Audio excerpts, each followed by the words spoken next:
All right. Hey guys, welcome to day 3 of the workshop. Yesterday was a lot of fun. We kind of talked about our self-limiting beliefs and our self-sabotaging tendencies. So we did a deep dive on saboteurs, and we talked about how we have emotions and emotional states that are past patterns of us, past selves of us, that are holding ourselves back from being able to step into our best selves into the future. And so we did a deep dive on each one of those saboteurs, gave an explanation of each of them and a description. And so if you guys would like to check that out, go ahead and check out day 2, and also go ahead and check out the saboteur descriptions and take the saboteur quiz so that you can understand where your self-sabotaging tendencies are, where your limiting beliefs are, where those kind of emotions stem from, so that you can really start to work through those things and start to embody a different version of yourself, tap into the superpowers associated with those saboteurs, and then be able to actually take action to creating your future self, to showing up as the person that you know you're capable of being. So without further ado, we're going to jump right back in. I don't like to beat around the bush here. It's all about taking intentional action towards creating your desired future self. There's nothing wrong with who we are or where we're at currently. However, if we want to create our dream life, then we have to be active participants in that, and we have to go out and we have to create that and make that happen in our own lives. So we're going to jump back into the workbook here.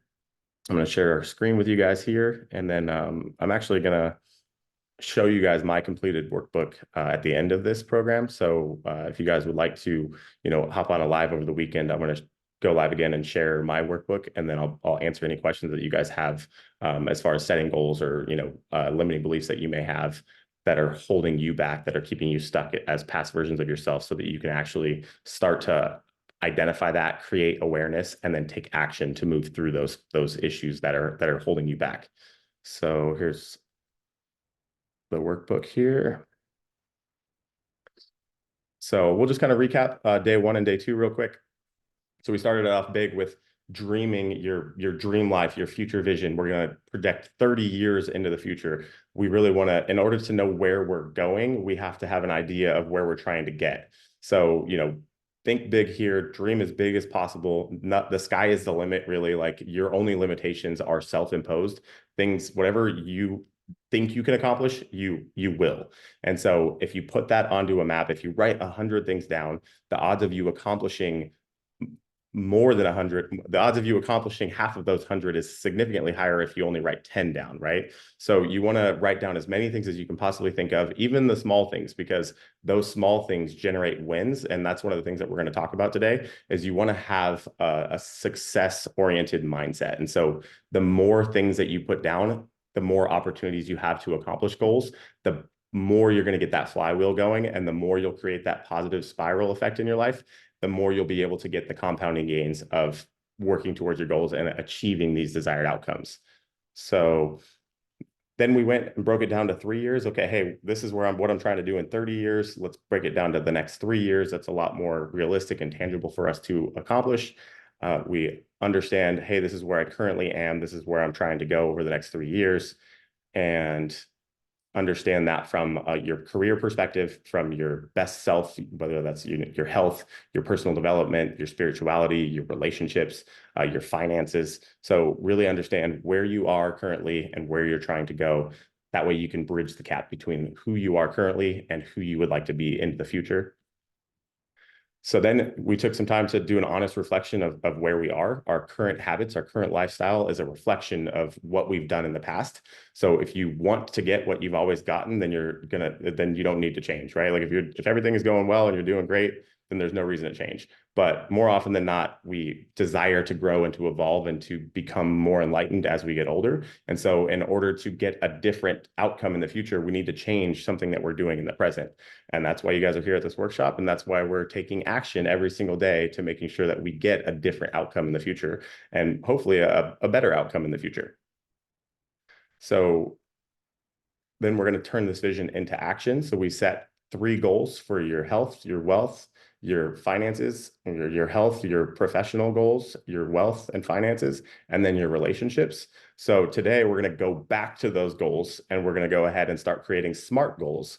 So a SMART goal is specific, measurable, actionable, relevant, and timely. Okay. So we want to make sure that we're setting SMART goals. This framework is really going to allow us to take daily action every single day to ensure that we actually accomplish our goal.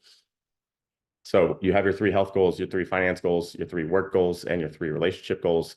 And then we went and we talked about your different self-sabotaging beliefs, your limiting beliefs, your saboteurs. So what I want you to do is go ahead and write these on these markers here, how they show up in your life, why they might show up in your life, and then how you're going to trigger yourself to bring awareness when you realize and recognize that, hey, this is my avoider telling me that I'm not good enough. This is my avoider telling me that I'm not capable. This is my hyperachiever telling me that I need to do 12 things at once. And when in reality, you should focus on the one thing that's going to create the most progress in your life. Because if you're trying to do 12 things, you're not going to do any of them well, right? So then we're going to tap into our sage voice. And this is kind of where we're going to start with our talk today.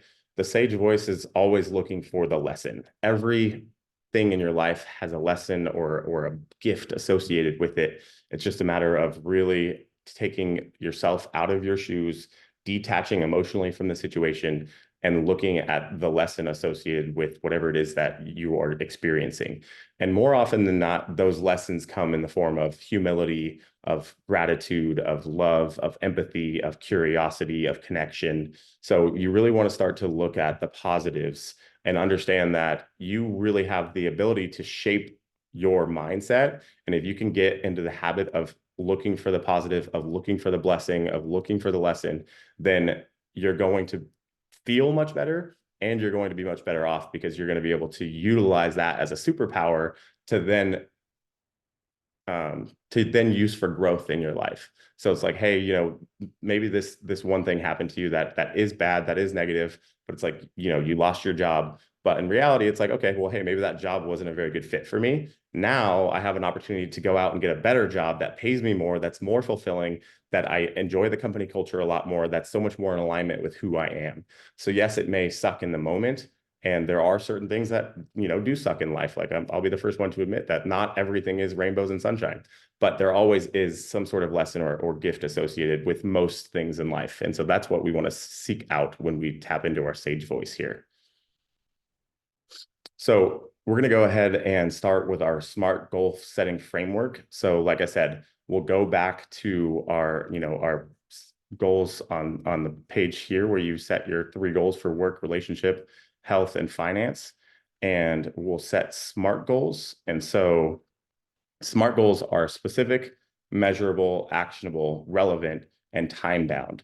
And so essentially, when you're talking about this, you want to set something that's very specific. And, since I'm in fitness, it's very easy for me to speak about fitness. So that's what I'm going to use as my example here. It's like, hey, if you want to lose 20 pounds over the next 3 months, over the next 12 weeks, then how would you go about doing that? Okay, well, hey, specific, 20 pounds, that's specific, right?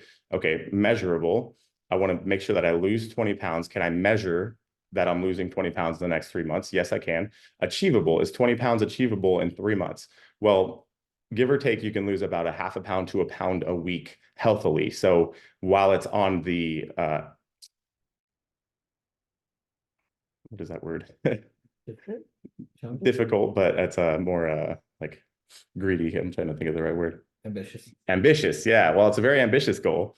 It's also something that is possible, right? So specific, measurable, achievable, relevant. Okay, hey, if you're overweight, if you want to spend more time with your family and your kids, then yeah, this is a very relevant goal. You want to make sure that you reclaim control of your health and well-being.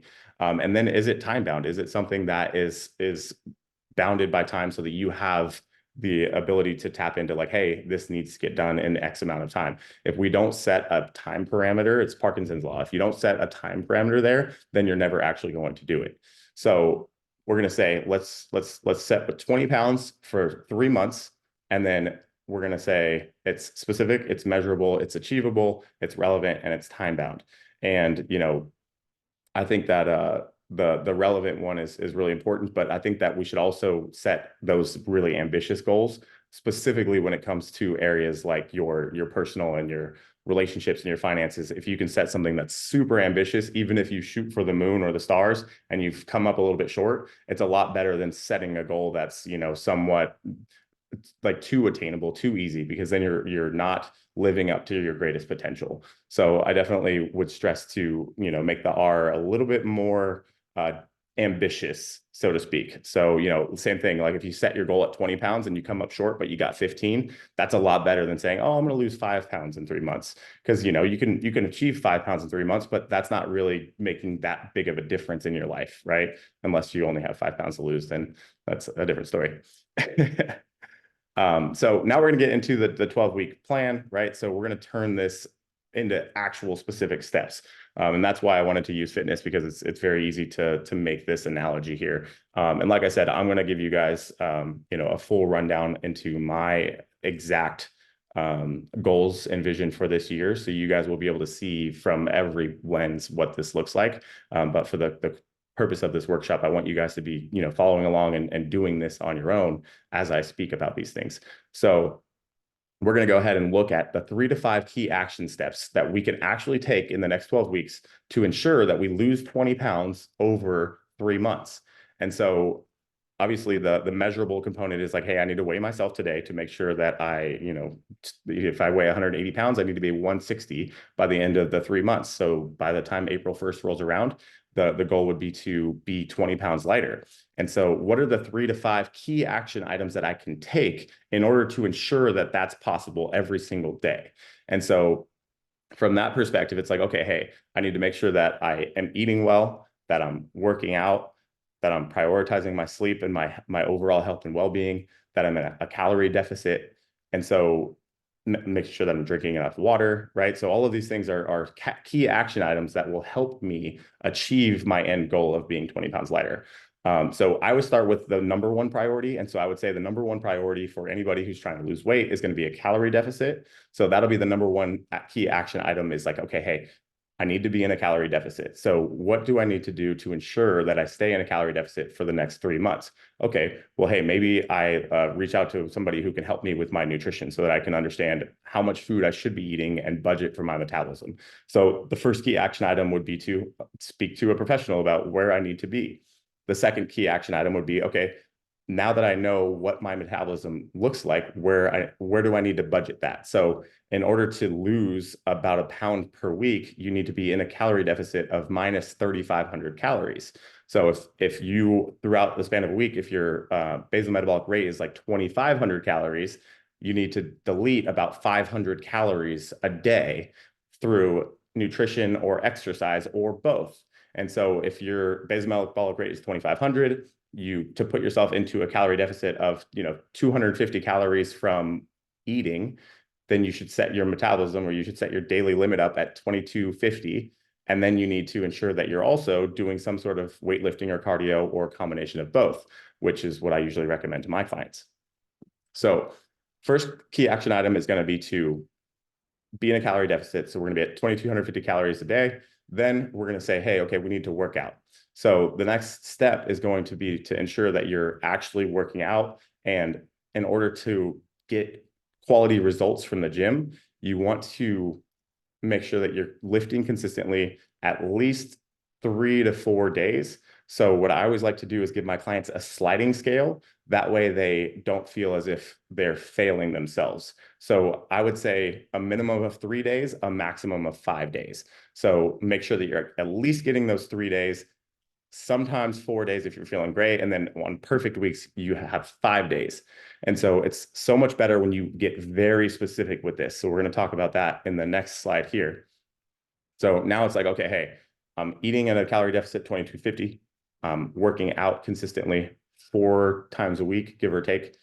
Next is going to be, okay, I need to make sure that I'm sleeping well and recovering. So I need to make sure that I'm setting an alarm to go to bed by 10 p.m. and I'm awake every day by 5:30. So 7.5 hours of quality sleep every single night to make sure that I'm actually recovering and optimizing my hormones. Grab some water here.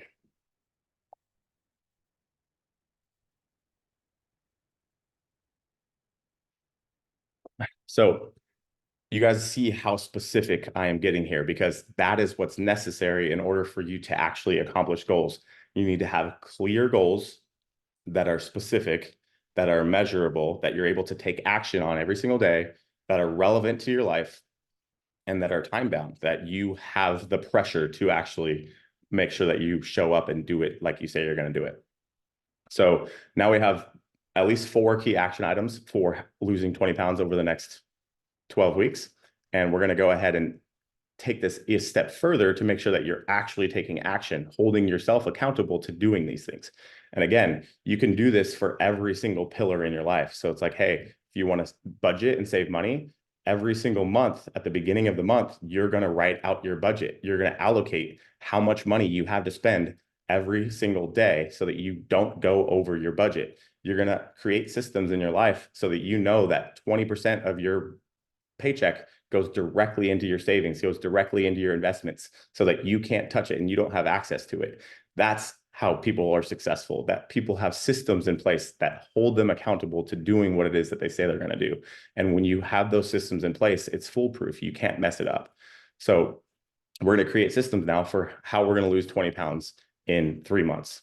So go ahead and go here. You're going to go to your scheduling and consistency. We'll write out our calendar. And what we're going to do is we're going to say, hey, okay, every day I'm going to sleep 7.5 hours.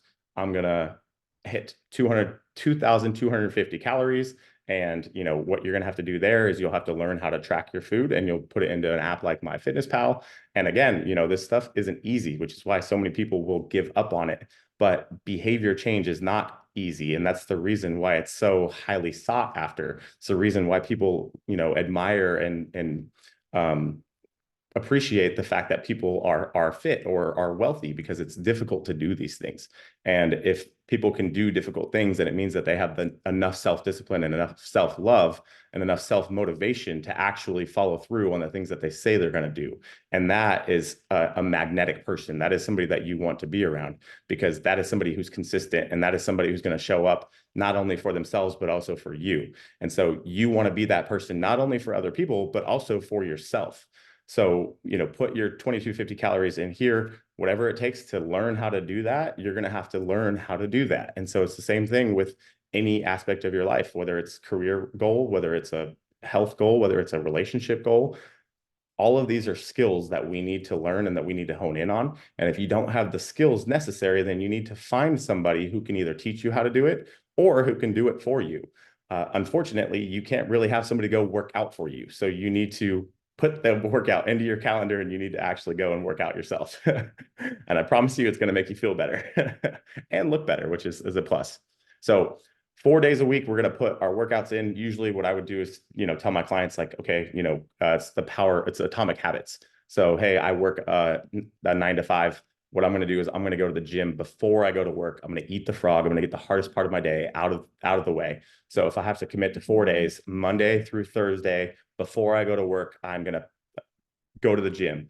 And so what that looks like is like, hey, on Sunday night, I'm packing my gym bag, I'm putting out my gym clothes, and I'm going to make sure that I'm ready to go so that I can wake up at 6 a.m., go to the gym and get my workout in, shower, and be at work by 9 a.m. every Monday through Thursday. And I promise you, if you can do that and hold yourself accountable to going every single day and just showing up, then you're going to get the results, because you've created a system that creates progress. And so in order for us to maintain self-motivation, we need to take daily consistent action. We need to have clarity around the goal. So you have the clarity, you have the goal. We're taking daily consistent action. What that daily consistent action is going to do is going to create a positive spiraling effect. After 2 weeks, you're going to start to feel better. After 3 weeks, you're going to start to make better food decisions. After 6 weeks, you're going to have other people telling you how good you look and how energized you feel. You're going to continually buy into that because you're getting those success metrics.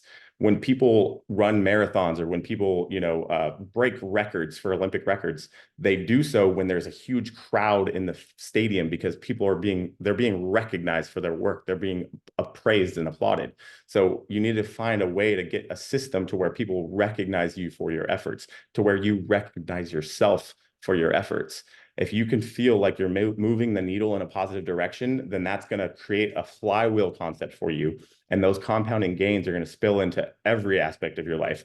And you're going to be like, you know what? This is so good for me that I'm never going to stop. And that's why, things like fitness are so addictive, because it's really a gateway to the positive addictions of life. And so not only does it boost your endorphins, it also boosts your dopamine and your serotonin, and it gives you this like flood of feel-good happiness chemicals. And so it makes sense that people get addicted to these types of things, because they are so positive and beneficial for the human physiology and for our emotions. So plan this, put this into your calendar, make sure that you're getting at least 4 to 5 days of a workout in a week, if that's what your goal is to lose weight or to gain muscle or any sort of fitness goal like that. Next, we're going to set up an accountability system. Okay, so for me, my accountability system is I write down my top 3 priorities, and usually these are things that I have to do, or sorry, these are things that I should do, not things that I have to do, right? So I have to go to work. Like, that's a non-negotiable. I have to do my homework for my PhD program. Like, those things are going to happen regardless. Like, I am already committed to those things. So the things that are on my priority list are my should do's. So it's like, okay, these are the things that I should do that are going to help me move the needle in some aspect of my life. So it's like film my videos for my social media so that I can continually have a greater impact and to reach more people. That's something that I don't necessarily need to do, but it's something that I should be doing in order to continually grow my impact and add more value to people's lives. So that's something that's consistently on my priority list. I write down those top 3 priorities, and then I send them to my accountability partner, and I check in with her to make sure that she knows what I'm telling her that I'm going to do the next day, and she sends me hers in return. And then the next night we check in with one another saying, hey, I was 3 for 3 today, or hey, I was 2 for 3 today. I missed this mark, but I'm going to go ahead and do this tomorrow because this is a priority for me. So have some sort of accountability system set up. You don't have to do this system, but like, find something that works for you. Text your best friend, hold yourself accountable, do a reward system where it's like, hey, if I do what I say I'm going to do, then I get to reward myself with coffee or with, whatever it is that makes you feel joy in your life. But these regular check-ins are what's really important. Or you can hire a coach and have somebody there that recognizes you for your efforts and gives you that guidance and that motivation that really helps you feel like you're moving the needle, and then also gives you basically distills all of that information into one place for you, so that you can really take massive action and make massive progress, because now you're not having to seek all of this stuff out on your own. You're able to just go straight to the source. And then lastly, what we're going to do is we're going to commit to transparency. So you're going to have to share this, like, write down these goals, share them with your partner, share them with your best friend, share them with your sibling, with your parents, somebody that is going to be honest with you, and somebody that's going to hold you accountable, and somebody that will share in these wins with you, right? Like, our best friends should be the people that are calling us out when we're not doing our best, but also the people who are there that want to win with us when we do win, because your wins are their wins and their wins are your wins. So surround yourself with people who are doing stuff with their life, but also surround yourself with people who are going to hold you accountable, that are going to say, hey, you're fucking up, and they're going to hold you accountable to that. And the reason that they're going to say that is because they know that you're capable of so much more. It's not because they're trying to be mean to you. It's not because they're trying to call you out. It's because they know that you're capable of doing so much more in your life, and that you should also know that you're capable of doing so much more. It's like, hey, when you call them up and you need them, you want them to drop everything to be there for you. Well, you should be the person that does that for you also. So commit to holding yourself accountable, commit to setting these goals for yourself, and commit to complete transparency. Be the best friend that you need, and be the best friend that your friends need, and your life will be much better off for it. So set these goals up for the next 12 weeks. Send me a message if you guys need any help. Tomorrow, we're going to go ahead and we're going to talk a little bit more about how to overcome these emotional barriers. We're going to talk about measuring the gain and the gap. So we're going to look at how far we've come, and we're going to measure that to how far we want to go. Because in order to get to where you're going, you have to understand where you came from. And then what we're going to do is we're going to start taking action to moving into becoming our best selves. So thank you guys for joining me for day 3, and I look forward to seeing you guys tomorrow.